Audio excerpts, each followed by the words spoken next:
Hello guys, welcome back to my channel study with Nitika. आज का हमारा टॉपिक है कॉज ऑफ मल्टीपल डिसेबिलिटी। तो हम मल्टीपल डिसेबिलिटीज़ की बात कर रहे हैं। हमने उसका नेचर, उसका इंट्रोडक्शन, डेफिनेशन, ये सारी चीज़ें देख ली हैं। तो हम बात करेंगे कॉज की, कॉज क्यों होता है। तो इसके सेवियर कॉजेज़ हैं, ठीक है। और ज़्यादातर देखिए मल्टीपल डिसेबिलिटी जेनेटिक भी हो सकती है, ठीक है। और प्री नेटल भी हो सकती है, पेरी नेटल भी हो सकती है, पोस्ट नेटल भी हो सकती है। और जन्म लेने के बाद अगर किसी का एक्सीडेंट हो जाता है या इन सारी चीज़ें हो जाती हैं, उससे भी मल्टीपल डिसेबिलिटीज़ आ सकती हैं, ठीक है। तो हम उन्हीं फैक्टर को देखेंगे। जिस टाइम पे कंसेप्शन होता है, कंसेप्शन यानी कि प्रेगनेंसी के टाइम, जब बहुत सारे जो क्रोमोसोम्स होते हैं वो मतलब जाइगोट बन रहा होता है, ठीक है। जेनेटिक मटेरियल बन रहा होता है, बहुत सारे जो टिश्यूज़ हैं उनका डिफ्रेंशिएशन हो रहा होता है। तो उस टाइम पर जो दिक्कत, उस टाइम पर जो मल फंक्शनिंग हो जाएगी, अगर कुछ टिश्यू गड़बड़ हो जाएंगे, किसी चीज़ के डिफ्रेंशिएशन में अगर हमें किसी न्यूट्रिएंट की कमी हो गई उस वजह से हो जाएगा, या फिर क्रोमोसोमल एबनॉर्मलिटीज़ आ जाएंगी, ठीक है। जैसे क्रोमोसोमल एबनॉर्मलिटी क्या है, मोनोसोमी हो जाती है, ट्रायोसोमी हो जाती है, ठीक है। किसी में जैसे 46 क्रोमोसोम्स होते हैं ह्यूमन के अंदर, लेकिन 47 आ गए, ठीक है, 45 भी आ गए, ठीक है। तो इस तरीके की चीज़ें हो जाती हैं। या फिर जैसे सेक्स क्रोमोसोम जो होते हैं उनका इक्वल डिवीज़न नहीं हो पाता है, अनइक्वल डिवीज़न हो जाता है, ठीक है। टर्नर सिंड्रोम हो गई जिसकी मैंने अभी बात की, ठीक है।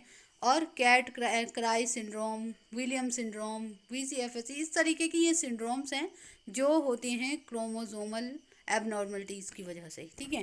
क्रोमोसोम में थोड़ा सा भी इधर उधर चेंजेस हो जाने की वजह से बच्चे के अंदर जो है ये एबनॉर्मलिटीज़ पैदा हो जाती है, जिनकी वजह से मल्टीपल डिसेबिलिटीज़ बच्चे में आ जाती हैं, ठीक है। अब हो गया कंसेप्शन हो गया, ठीक है, यानी कि बेबी का इम्प्लांटेशन हो गया, ठीक है। बेबी इम्प्लांट हो गया मदर की वोम में। उस स्टेज को जब जो बेबी होता है वो मदर्स वोम में रहता है, उसे कहते हैं प्री नेटल स्टेज, ठीक है। तो प्री नेटल फैक्टर्स भी होते हैं कुछ। जब बेबी मदर्स की वोम में होता है उस टाइम पर क्या हो रहा है, ठीक है। उस टाइम पर भी कुछ फैक्टर्स ऐसे होते हैं जो बच्चे में मल्टीपल डिसेबिलिटीज कॉज करने के लिए उत्तरदायी होते हैं, रिस्पॉन्सिबल होते हैं। जैसे मैटरनल क्रॉनिक इलनेस, ठीक है। उस टाइम पे मदर को अगर कोई इलनेस है तो उससे इफेक्ट पड़ सकता है।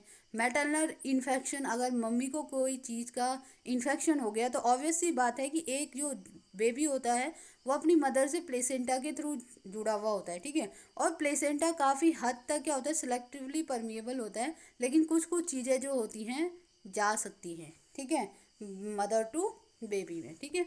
इस तरीके की चीज़ें, अगर वो कोई सब्सटेंस अब्यूज़ करती है यानी कि ड्रग्स वगैरह लेती है मदर, उससे बच्चे पर असर पड़ेगा। प्री नेटल एनोक्सिया हो जाता है। एनोक्सिया का मतलब होता है ऑक्सीजन की कमी, ठीक है। या तो मदर को प्रॉपर ऑक्सीजन नहीं मिल पा रही है, या तो प्लेसेंटा के थ्रू मदर से बेबी को प्रॉपर ऑक्सीजन नहीं जा पा रही है, उस वजह से प्री नेटल एनोक्सिया हो जाता है। सेरेब्रल हेमरेज हो जाता है, किसी रेडिएशन के एक्सपोजर में आ जाती है। उनको और भी कोई प्रॉब्लम है तो उन्हें कुछ रेडियो एक्टिव जैसे एक्सरे वगैरह टेस्ट वगैरह कराने पड़ते हैं। तो इस तरीके की चीज़ों से भी अगर कोई चीज़ एक्सेस मात्रा में हो जाए इस तरीके की, तो उससे भी बच्चे पर असर पड़ता है, जो कि बाद में मल्टीपल डिसेबिलिटी को कॉज करता है, ठीक है। अब नेक्स्ट आता है पेरीनेटल फैक्टर, ठीक है। पेरीनेटल फैक्टर के अंदर हम देखते हैं पेरीनेटल का मतलब होता है जिस टाइम पे बर्थ हो रहा है, ठीक है। प्री नेटल मतलब बर्थ से पहले, यानी कि मदर वोम में है बेबी। अब बेबी जो है बाहर आ रहा at the time of birth, ठीक है। बर्थ के टाइम एनोक्सिया हो गया, ऑक्सीजन की कमी हो गई, ट्रॉमा या हेमरेज हो गया, ठीक है। प्री मेच्योर अगर बर्थ हो जाता है बेबी का, ठीक, बेबी का जो है प्री मेच्योर बर्थ हो जाना, प्री नेटल इन्फेक्शन हो जाना, ठीक है। पहले से कुछ इन्फेक्शन रहा होगा, बाहर आके वो सेवियर कॉज कर देगा बर्थ के टाइम पे, तो उस वजह से भी डिसेबिलिटीज आ जाती हैं। पोस्ट नेटल की अगर हम बात करें, पोस्ट नेटल अब बर्थ हो गया, अब बेबी जो है यहाँ आ गया है, धरती पर आ गया है, मीन्स बाहर आ गया है मदर वोम से।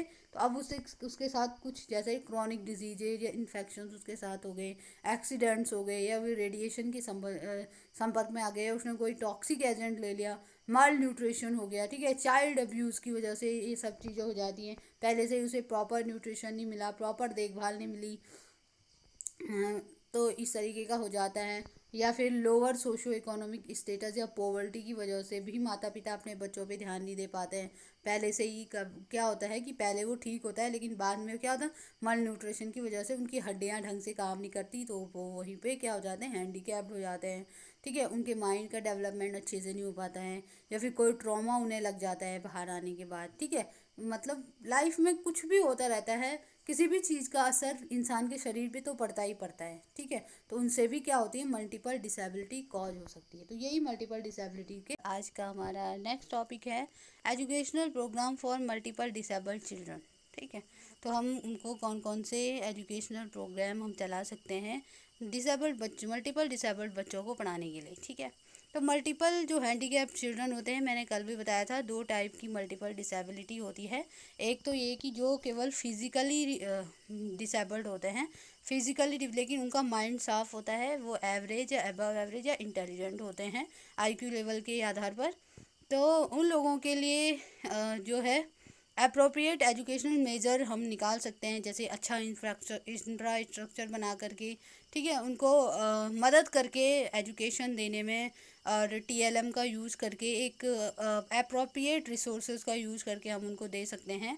ठीक है, तो लर्निंग मटेरियल को भी हम अलग अलग सब सेक्शन में डिवाइड कर सकते हैं, उन बच्चों को ज़्यादा टाइम दे सकते हैं उनके टास्क को क्लियर करने में। ठीक है, तो हम जो फिज़िकल डिसेबल्ड बच्चे हैं उनको फिज़िकल एक्टिविटी में फैसिलिटेट करने के लिए सभी मटेरियल उनके पास अवेलेबल होना चाहिए, उनको हमें टाइम देना चाहिए, और उनको रीइंफोर्समेंट की भी ज़रूरत होती है। ठीक है, रीइंफोर्समेंट मतलब होता है पुनर्बलन, उन्हें शाबाशी देना, उनको इनकरेज करना, पॉजिटिविटी उनके अंदर लाना, मोटिवेट करना आगे बढ़ने के लिए। ठीक है, ऑक्यूपेशनल थेरेपी भी होती है। ऑक्यूपेशनल थेरेपी क्या होती है, उनको ऑक्यूपेशनल ट्रेनिंग और स्किल देना, ताकि उनको हेल्प करना जो डिसेबल चाइल्ड हैं। ठीक है, उनकी जो भी वर्क्स है, जो ऑक्यूपेशनल थेरेपी कैसे वर्क करती है, फंक्शनिंग को इन्हेंस करके, किसी उन इंडिविजुअल्स को क्या है, इंडिपेंडेंट बना करके। ठीक है, इस तरीके से हम कर सकते हैं।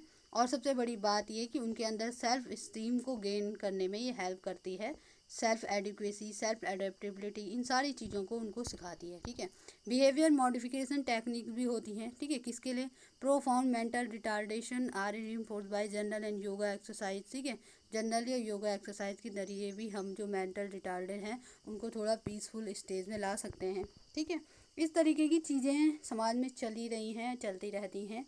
ठीक है, और एजुकेशनल प्रोग्राम में गाइडेंस एंड काउंसलिंग भी दी जा सकती है।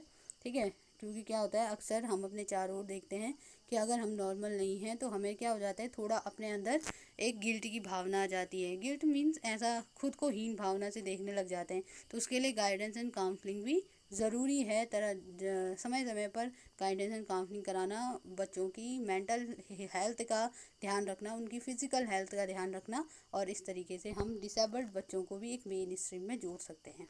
ठीक है, यहाँ पर हम बार बार टर्म यूज़ करते हैं डिसेबल्ड, जबकि आज के टाइम में ये सच नहीं है। डिसेबल्ड की जगह हम डिफरेंटली एबल्ड यूज़ कर सकते हैं, बिकॉज क्योंकि उन लोगों के अंदर भी क्षमता है, आज वो खुद को प्रूव भी कर रहे हैं। ठीक है, तो इस तरीके की बात है। और अब हमारा जो मल्टीपल डिसेबिलिटी वाला चैप्टर है वो यहीं पे ख़त्म हो गया है। अब हम नया कोई इम्पोर्टेंट टॉपिक लेकर के आएंगे। Thank you.